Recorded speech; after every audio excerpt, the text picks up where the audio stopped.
بسم اللہ الرحمن الرحیم۔ ڈیئر اسٹوڈنٹس، السلام علیکم۔ آج میں آپ کو فیڈرل بورڈ جماعت نحم کی اردو کی کتاب، جو کہ نیشنل بک فاؤنڈیشن والوں کی نئی کتاب ہے، اس کی نظم نمبر 5 کرکٹ اور مشاعرہ، شاعر ہیں دلاور فغار، اس کی مشق کریں گے اور مشق کے اندر جو قواعد ہیں استعارہ اور تشبیہ وہ کریں گے۔ سوال نمبر 1 ہے، ایک طالب علم اس نظم کے درج ذیل اشارات اور اہم نکات کو بلند آواز سے ادا کرے۔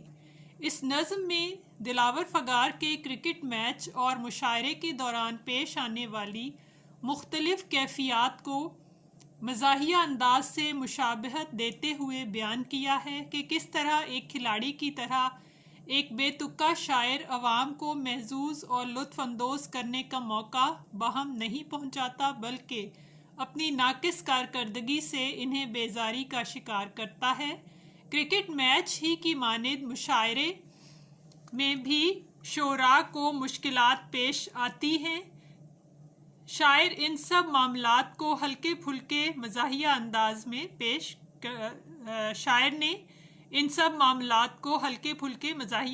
میں پیش کیا ہے۔ پڑھے گئے منظوم کلام کرکٹ اور مشاعرہ سے متعلق اشارات، اہم نکات آپ نے ملاحظہ کیے، ان کے فہم کا تجزیہ کرنے کی مشق کریں۔ یعنی اس کو کیسے آپ کو یہ کیا سمجھ آئی اس مشق میں سے، اس نظم میں سے۔ جی، نظم میں دلاور فغار نے کرکٹ میچ اور مشاعرے کے دوران مختلف کیفیات کو مزاح کے انداز میں پیش کیا ہے۔ دونوں میں مشابہت ظاہر کی ہے۔ جس طرح کرکٹ میچ دیکھنے کے لیے لوگ جوک در جوک آتے ہیں، اسی طرح مشاعرے کو سننے کے لیے بھی بہت زیادہ تعداد میں لوگ آتے ہیں۔ دونوں کا مقصد تفریح فراہم کرنا ہے، دونوں میں محنت درکار ہے، ایک میں جسمانی جبکہ دوسرے میں ذہنی۔ اسی طرح کامیابی کے لیے دونوں میں قسمت کا ساتھ دینا ضروری ہے۔ جس طرح کرکٹ میں جو کھلاڑی محنت نہیں کرتا ناکام ہوتا ہے، جو شاعر اچھی شاعری نہ کرے وہ صرف دماغ چاٹتا ہے۔ سوال نمبر 2 ہے،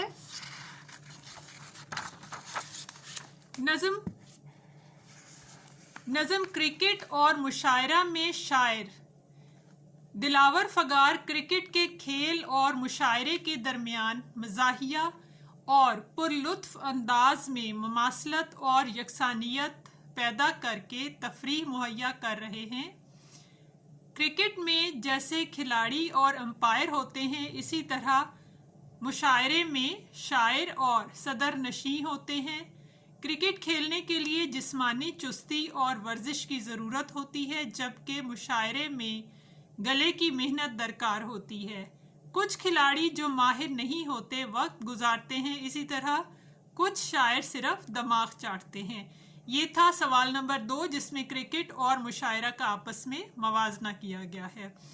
سوال نمبر 3 ہے، طنز و مزاح، یعنی طنز و مزاح دونوں کی کیا تعریف ہے، کیا خصوصیات ہیں۔ طنز و مزاح میں زندگی کے عیوب اور نقائص، ماحول کی ناہمواریوں اور بے اعتدالیوں، لوگوں کے انفرادی یا اجتماعی مزاج اور عادات، سیاسی، سماجی یا اقتصادی نظام کی کمزوریوں اور خامیوں کو مزاحیہ انداز میں اس طرح پیش کرنا کہ وہ لوگوں کو برا نہ لگے اور ان کے ذہن ان خامیوں کی طرف متوجہ بھی ہو جائیں، طنز کہلاتا ہے۔ مزاح پیدا کرنے کے لیے ایک مزاح نگار الفاظ کے ہیر پھیر، واقعات اور حرکات و سکنات سے کام لیتا ہے۔ مزاح میں کسی خاص شخص یا ادارے کو نشانہ تضحیک نہیں بنایا جاتا اور نہ ہی اس کا مقصد کسی قسم کی اصلاح ہوتا ہے، بلکہ یہ صرف فرحت و خوشی حاصل کرنے کے لیے بروئے کار لایا جاتا ہے۔ دلاور فغار نے اپنی اس نظم میں طنز و مزاح کو مزید لطیف بنانے کے لیے، لطیف ہوتا ہے زیادہ خوشگوار، انگریزی زبان کے الفاظ کو بھی خوبصورتی اور کامیابی سے استعمال کیا ہے، جس سے اردو میں دوسری زبانوں کے الفاظ کے درست اور مؤثر استعمال کی اہمیت واضح ہو جاتی ہے۔ دلاور فغار کی طرح اردو کے مایہ ناز شاعر اکبر الہٰبادی نے بھی اردو شاعری میں انگریزی زبان کے الفاظ کو درست اور مؤثر انداز میں استعمال کیا ہے۔ ان کے درج ذیل اشعار پڑھتے ہوئے اردو میں رائج دوسری زبانوں کے الفاظ کے استعمال کی اہمیت کو سمجھنے کی مشق کریں۔ جی یہ ہے اکبر الہٰبادی کے اشعار۔ کوٹھی میں جمع ہے نہ ڈپازٹ ہے بینک میں، ڈپازٹ ہوتا ہے جمع ہونا۔ کلاش کر دیا مجھے دو چار تھینک نے، یعنی شکریہ نے۔ تم شوق سے کالج میں پڑھو پارک میں پھولو، جائز ہے غباروں میں اڑو چرخ پہ جھولو۔ ہم کیا کہیں احباب کیا کارے نمایاں کر گئے، بی اے ہوا نوکر ہوئے پینشن ملی پھر مر گئے۔ یہ تھے اکبر الہٰبادی کے اشعار جس میں انہوں نے انگریزی الفاظ کا استعمال کیا ہے۔ سوال نمبر 4 ہے، نظم کا متن آپ نے پڑھا، درج ذیل اشعار کو خصوصی طور پر پڑھ کر تمام طلبہ باری باری دلاور فغار کے طرز تحریر کی شناخت کرنے کی مشق کریں۔ وہاں بھی کھیل میں نو بال ہو تو فاؤل ہے، یہاں بھی شعر میں احمال ہو تو فاؤل ہے، وہاں بھی صرف مقدر کا کھیل ہوتا ہے، جو ان لکی ہے یہاں بھی فیل ہوتا ہے۔ وہاں ہے ایک ہی کپتان، وہاں ہے ایک ہی کپتان پوری ٹیم کی جان، یہاں ہر ایک پلیئر ہے بجائے خود کپتان، یعنی مشاعرے میں۔ جواب، دلاور فغار کا مزاج خوش دلی خوش مزاجی پر مبنی ہے اور ان کے طنز میں تہذیب نفس اور روشنی طبع کی نمود ملتی ہے۔ وہ تنگ نظر قطعی نہیں ہے بلکہ ایسے احساسات اور افکار کے اعتبار سے ترقی پسند ہی کہلائیں گے۔ وہ چھوٹی چھوٹی حقیقتوں سے مزاحیہ انداز میں پردہ اٹھاتے ہیں اور لطف کا پہلو تلاش کر لیتے ہیں، بناوٹ سے دور بھاگتے ہیں، عاجز مزاج اور پرخلوص ہیں۔ ان کا حافظہ یعنی یاد کرنے کی صلاحیت بہت اچھی ہے، زبان پر قدرت اور فطرتاً شاعر ہیں، یعنی زبان پر قدرت رکھتے ہیں، اختیار رکھتے ہیں اور فطرتاً شاعر ہیں، یعنی شاعری ان کی فطرت میں ہے، نیچر میں ہے۔ اردو میں انگریزی الفاظ کا استعمال بڑی مہارت سے کرتے ہیں، طنزیہ اور مزاحیہ شاعری میں خاص مقام رکھتے ہیں۔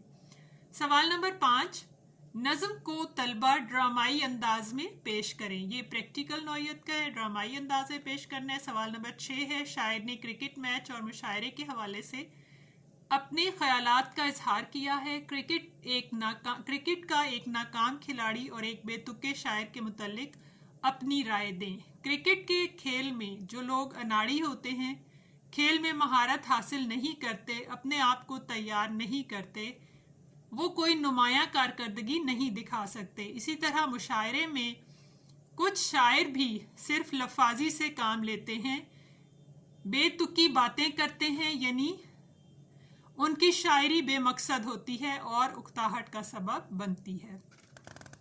سوال نمبر 7 قواعد پر مبنی ہے۔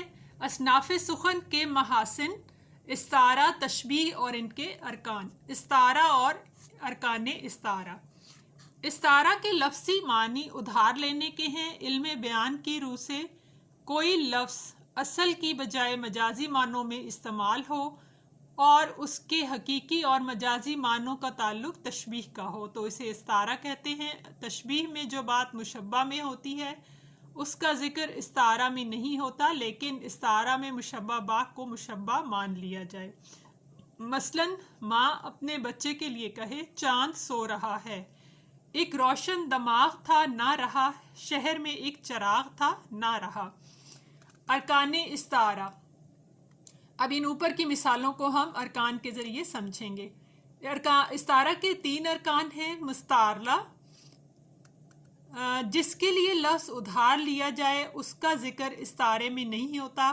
اوپر کی مثالوں میں بچہ اور عظیم شخصیت مستعارلہ ہے، جیسے چاند سو رہا ہے۔ یہاں بچے کو چونکہ بہت خوبصورت چاند جیسا کہا ہے لیکن بچے کا ذکر نہیں ہے، لہٰذا یہ لفظ بچہ مستعارلہ ہے۔ اسی طرح روشن دماغ عظیم شخصیت کے لیے کہا گیا ہے، اس کا ذکر نہیں ہے لیکن اس کو مستعارلہ کے طور پر استعمال کیا ہے۔ مستعارمنہ جو لفظ یا معنی ادھار لیا جائے اسے مستعارمنہ کہتے ہیں، مثلا چاند، روشن دماغ۔